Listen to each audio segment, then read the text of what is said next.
Hi everyone, we are on to Chapter 2 of A Wrinkle in Time, Mrs. Who. When Meg woke to the jangling of her alarm clock, the wind was still blowing, but the sun was shining. The worst of the storm was over. She sat up in bed, shaking her head to clear it. It must have been a dream.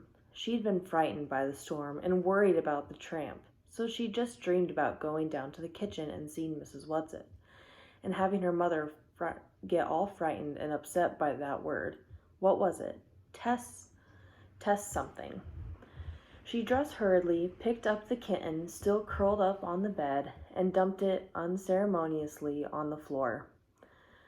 The kitten yawned, stretched, and gave a piteous meow, trotted out of the attic and down the stairs. Meg made her bed and hurried after it. In the kitchen, her mother was making French toast, and the twins were already at the table. The kitten was lapping milk out of a saucer. "Where's Charles?" Meg asked. "Still asleep. We had rather an interrupted night, if you remember." "I hoped it was a dream," Meg said. Her mother carefully turned over 4 slices of French toast, then said in a steady voice, "No, Meg, don't hope it was a dream. I don't understand it any more than you do. But one thing I've learned is that you don't have to understand things for them to be. I'm sorry I showed you I was upset. Your father and I used to have a joke about tesseract." "What is a tesseract?" Meg asked. "It's a concept." Mrs. Murray handed the twins the syrup.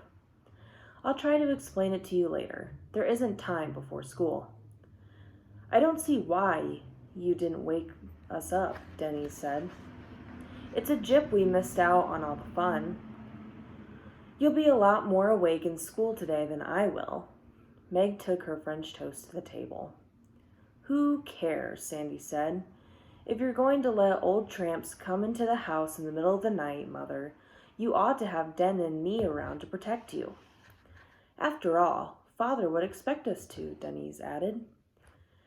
"We know you have a great mind and all, Mother," Sandy said, "but you don't have much sense, and certainly Meg and Charles don't." "I know, we're morons." Meg was bitter. "I wish you wouldn't be such a dope, Meg. Syrup, please." Sandy reached across the table. "You don't have to take everything so personally. Use a happy medium, for heaven's sake. You just goof around in school and look out the window and don't pay any attention." "You just make things harder for yourself," Denny said. "And Charles Wallace is going to have an awful time next year when he starts school. We know he's bright, but he's so funny when he's around other people, and they're so used to thinking he's dumb. I don't know what's going to happen to him. Sandy and I'll sock anybody who picks on him, but that's about all we can do." "Let's not worry about next year until we get through this one," Mrs. Murray said. "More French toast, boys?" At school, Meg was tired and her eyelids sagged and her mind wandered. In social studies, she was asked to name the principal imports and exports of Nicaragua, and though she had looked them up dutifully the evening before, now she could remember none of them.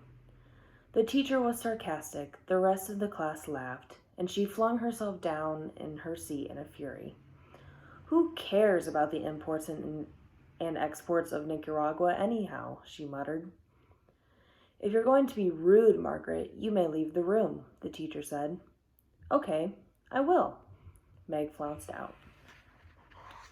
During study hall, the principal sent for her. "What seems to be the problem now, Meg?" he asked pleasantly enough. Meg looked sulkily down on the floor. "Nothing, Mr. Jenkins." "Miss Porter tells me you are inexcusably rude." Meg shrugged. "Don't you realize that you just make everything harder for yourself by your attitude?" the principal asked. "Now, Meg, I'm convinced that you do the work and keep up with your grade if you will apply yourself, but some of your teachers are not. You're going to have to do something about yourself. Nobody can do it for you." Meg was silent. "Well, what about it, Meg?" "I don't know what to do," Meg said.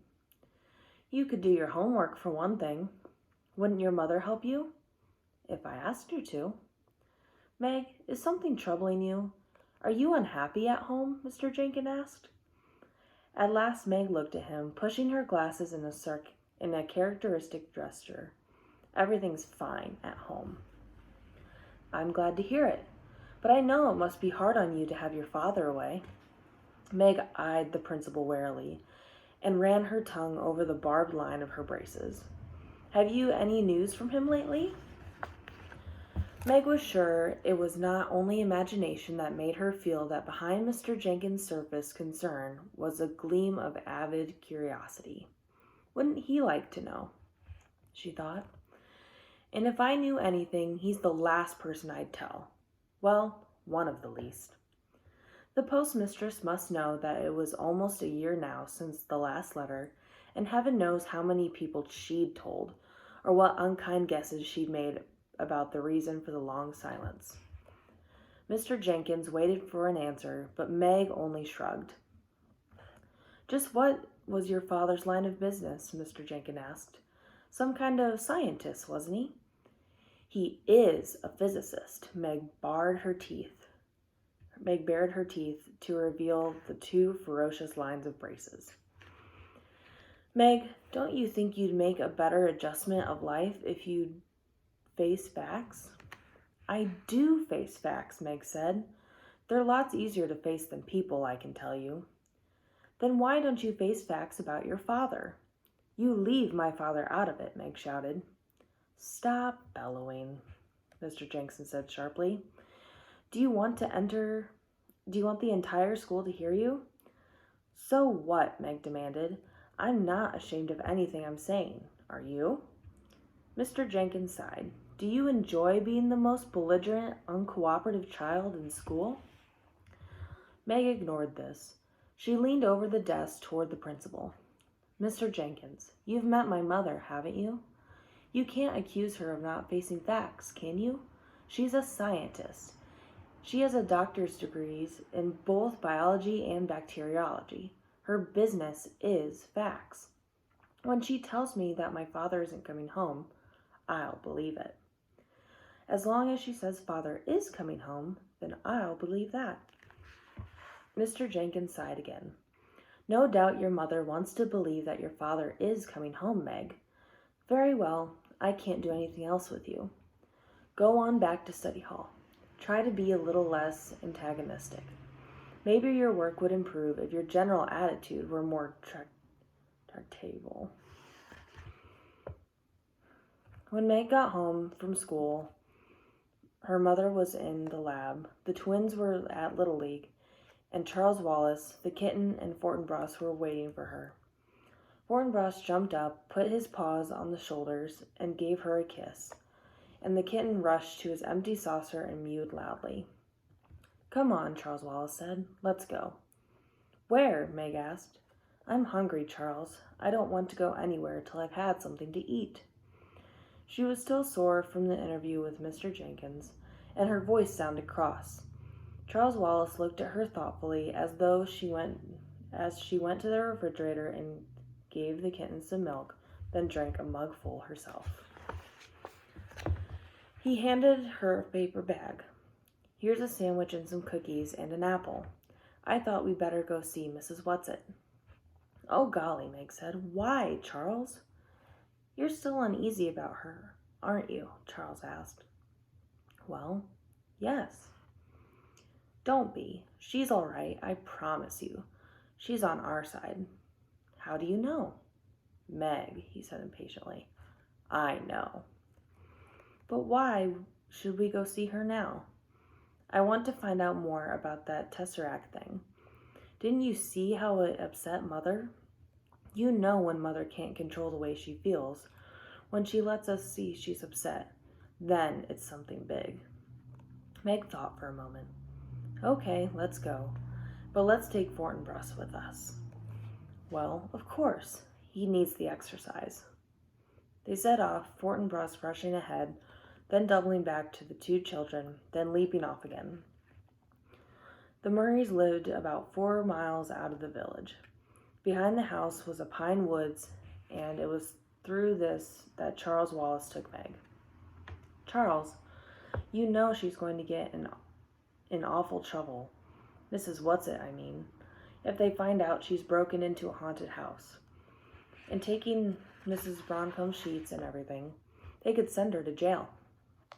One of the reasons I want to go over this afternoon is to warn them. Them? I told you she was there with her 2 other friends. I'm not even sure it was Mrs. Whatsit herself who took the sheets, though I wouldn't put it past her. But what would she want with all those sheets for? I intend to ask her, Charles Wallace said, and to tell them they'd better be more careful. I don't really think they'll let anybody find them, but I just thought we ought to mention the possibility. Sometimes during vacations, some of the boys go out there looking for thrills, but I don't think anyone's apt to right now, what with basketball and everything. They walked in silence for a moment through the fragrant woods, the rusty pine needles gentle under their feet. Up above them, the wind made music in the branches. Charles Wallace slipped his hand confidingly in Meg's, and the sweet little boy gesture warmed her so that she felt the tense knot inside her begin to loosen. Charles loves me at any rate, she thought.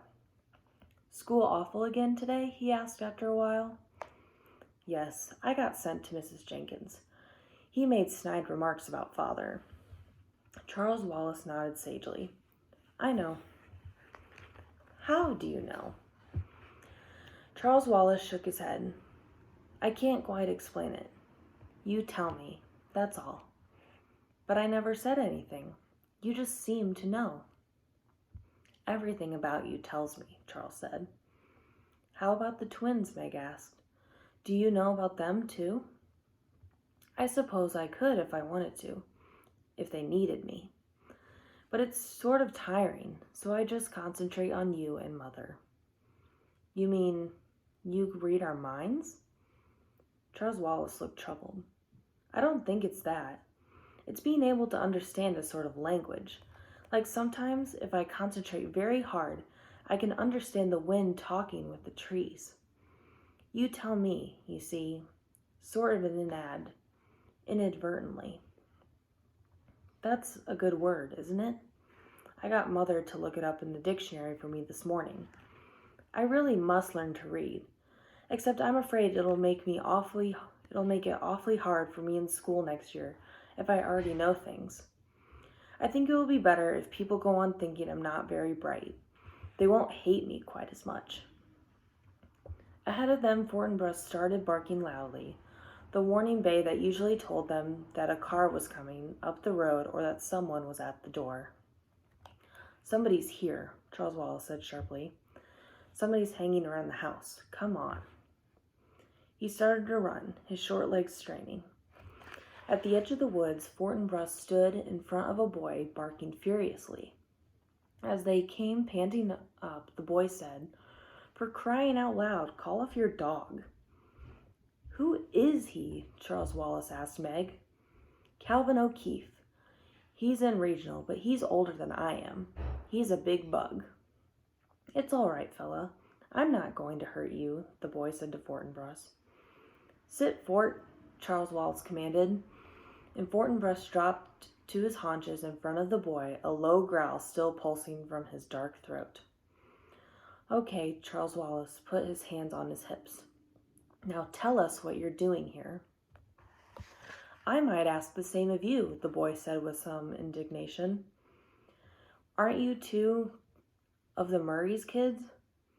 This isn't your property, is it? He started to move, but Fortinbras' growl grew louder and he stopped. Tell me about him, Meg, Charles Wallace demanded. What would I know about him? Meg asked. He's a couple of grades above me, and he's on the basketball team. Just because I'm tall. Calvin sounded a little embarrassed. Tall he certainly was, and skinny. His bony wrists stuck out of the sleeves in his blue sweater. His worn corduroy trousers were 3 inches too short. He had orange hair that needed cutting and the appropriate freckles to go with it. His eyes were oddly bright blue. Tell us what you're doing here, Charles Wallace said. What is this? The third degree? Aren't you the one who's supposed to be the moron?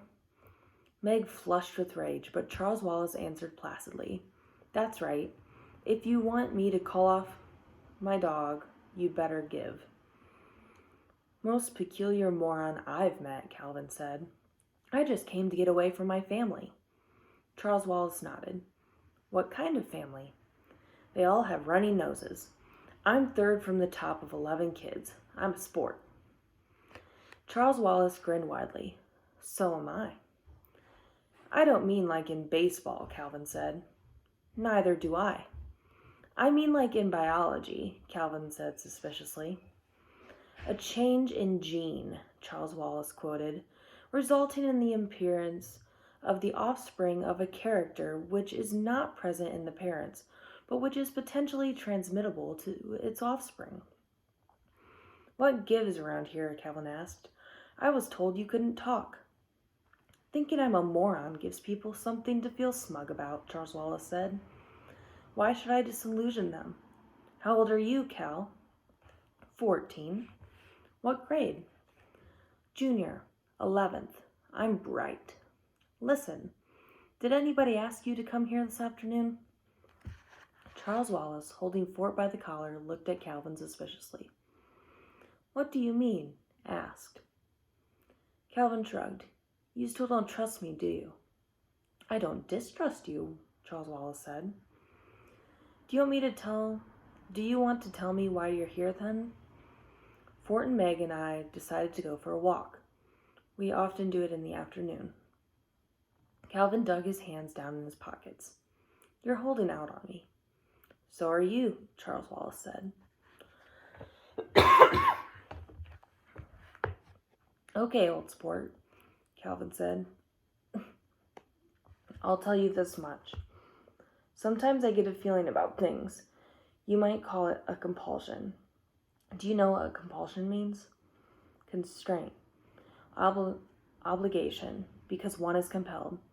Not a very good definition, but it's the concise Oxford. Okay, Calvin sighed. I must remember I'm preconditioned in my concept of your mentality. Meg sat down on the coarse grass at the edge of the woods. Fort gently twisted his collar out of Charles Wallace's hands and came over to Meg, lying down beside her and putting his head in her lap. Calvin tried now politely to direct his words towards Meg as well as Charles Wallace. When I get this feeling, this compulsion, I always do what it tells me. I can't explain where it comes from or how I get it, and it doesn't happen very often, but I obey it. And this afternoon, I had a feeling that I must come over to the haunted house. That's all I know, kid. I'm not holding anything back. Maybe it's because I'm supposed to meet you. You tell me. Charles Wallace looked at Calvin probingly for a moment. Then an almost glazed look came into his eyes, and he seemed to be thinking at him. Calvin stood very still and waited. At last, Charles Wallace said, Okay, I believe you, but I can't tell you. I think I'd like to trust you. Maybe you'd better come home with us and have dinner. Well, sure, but what would your mother say to that? Calvin asked. She'd be delighted. Mother's all right. She's not one of us. But she's all right. What about Meg? Meg has it tough, Charles Wallace said. She's not really one thing or the other. What do you mean, one of us? Meg demanded. What do you mean I'm not one thing or the other? Not now, Meg, Charles Wallace said. Slowly. I'll tell you about it later. He looked at Calvin, then seemed to make a quick decision. Okay, let's take him to meet Mrs. Whatsit. If he's not okay, she'll know. He started off on his short legs toward the dilapidated old house. The haunted house was half in the shadows of the clump of elms in which it stood. The elms were almost bare now, and the ground around the house was yellow with damp leaves. The late afternoon light had a greenish cast, which the blank windows reflected in a sinister way. An unhinged shutter thumped. something else creaked. Meg did not wonder that the house had a reputation for being haunted. A board was nailed across the front door, but Charles Wallace led the way around to the back. The door there appeared to be nailed shut too, but Charles Wallace knocked and the door swung slowly outward, creaking on rusty hinges. Up in one of the elms, an old black crow gave its reckless cry, and a woodpecker went into a wild rat-a-tat-tat. A large gray rat scuttled around the corner of the house, and Meg let out a stifled shriek.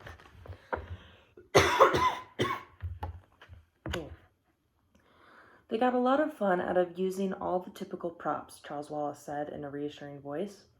Come on, follow me. Calvin put a strong hand to Meg's elbow, and Fort pressed against her leg. Happiness at their concern was so strong in her that her panic fled, and she followed Charles Wallace into the dark recess of the house without fear. They entered into a sort of kitchen.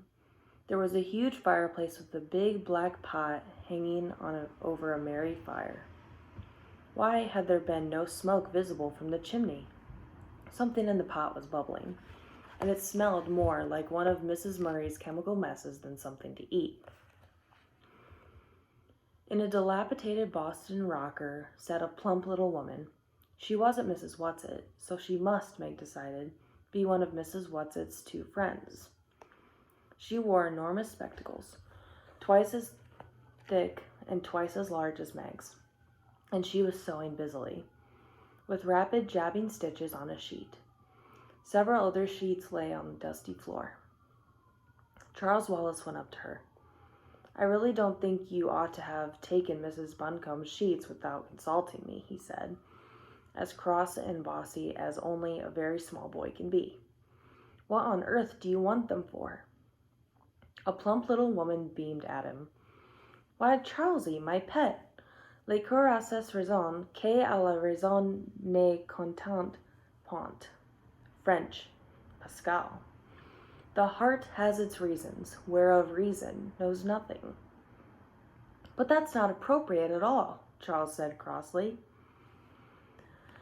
Your mother would find it so. A smile seemed to gleam through the roundness of spectacles. I'm not talking about my mother's feelings about my father, Charles Wallace scolded. I'm talking about Mrs. Buncombe's sheets. The little woman sighed. The enormous glasses caught the light again and shone like owls' eyes. In case we need ghosts, of course, she said. I should think you had guessed. If we had to frighten anybody away, Whatsit thought we ought to do it appropriately. That's why it's so much fun to stay in a haunted house. But we really didn't mean you to know about the sheets. Auf frischer Tat erret. German. In flagrant delicito. Latin. Caught in the act. English. As I was saying. But Charles Wallace held up his hand in a premonitory gesture. Mrs. Who, do you know this boy? Calvin bowed. Good afternoon, ma'am. I didn't quite catch your name. Mrs. Who will do, the woman said. He wasn't my idea, Charlesy, but I think he's a good one. Where's Mrs. Whatsit? Charles asked. She's busy. It's getting near time, Charlesy. Getting near time. Honesto virium bonum nil derit. Seneca. Nothing deters a good man from doing what is honorable. And he's a very good man, Charlesy, darling. But right now, he needs our help. Who? Meg demanded. Ah, little Megsy. Lovely to meet you, sweetheart. Your father, of course. Now go home, loves. The time is not yet ripe. Don't worry, we won't go without you. Get plenty of food and rest. Feed Calvin up. Now off with you. Juste sor fides. Latin again. Of course. Faith is a sister of justice. Trust in us. Now shoo. And she fluttered up from her chair and pushed them out the door with surprising power. Charles, Meg said, I don't understand. Charles took her by the hand and dragged her away from the house. Fortinbras ran on ahead, and Calvin was close behind them. No, he said. I don't either yet. Not quite. I'll tell you what I know as soon as I can. But you saw Fort, didn't you? Not a growl, not a quiver. Just as though there weren't anything strange about it. So you know it's okay. Look, do me a favor, both of you. Let's not talk about it until we've had something to eat. I need fuel so I can sort things out and assimilate them properly. Lead on, moron, Calvin cried gaily. I've never, ever seen your house, and I have the funniest feeling that for the first time in my life, I'm going home. That is the end of chapter 2.